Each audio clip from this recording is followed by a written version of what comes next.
চলো আজকের লাঞ্চের মেনুতে কী কী আছে সেটা তোমাদের একবার দেখিয়ে দিই। তো আজকের লাঞ্চের মেনুতে আমি করেছিলাম, এখানে ছিল পাট শাক ভাজা, আর ছিল টকের ডাল, যেটা আম দিয়ে হয়েছিল। আম দিয়ে টকের ডাল করেছিলাম, কারণ আম দিয়ে টকের ডালটা আমি তো খাই না, বাকি ওরা সবাই খায়। আমার একদম ভাল লাগে না আম দিয়ে টকের ডাল খেতে, শুধু মুসুর ডালটা ভাল লাগে খেতে। সেই জন্য আমার জন্য আমি এখানে মুসুর ডাল সেদ্ধ করে নিয়েছিলাম।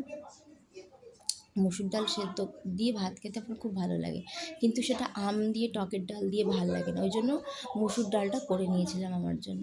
আর এখানে ছিল পাট শাক ভাজা, যেটা পেঁয়াজ আর শুকনো লঙ্কা দিয়ে ভাজা করেছিলাম, ঠিক আছে। আর পাট শাকটা ঝোলও ভালো লাগে, কিন্তু সবসময় আবার তো ঝোলটা ভালো লাগে না, কখনো ভাজাটাও ভালো লাগে খেতে, সেই জন্য ভাজাটাই হয়েছিল।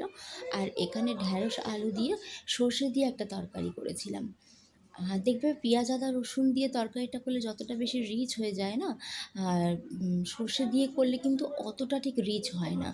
আর আমার তো সেটা মনে হয়, কারণ পেঁয়াজ আদা রসুন করলে না সব অল টাইম যেন অস্বস্তি হতে থাকে, কিন্তু সর্ষে দিয়ে করলে সেই জিনিসটা প্রবলেমটা হয় না।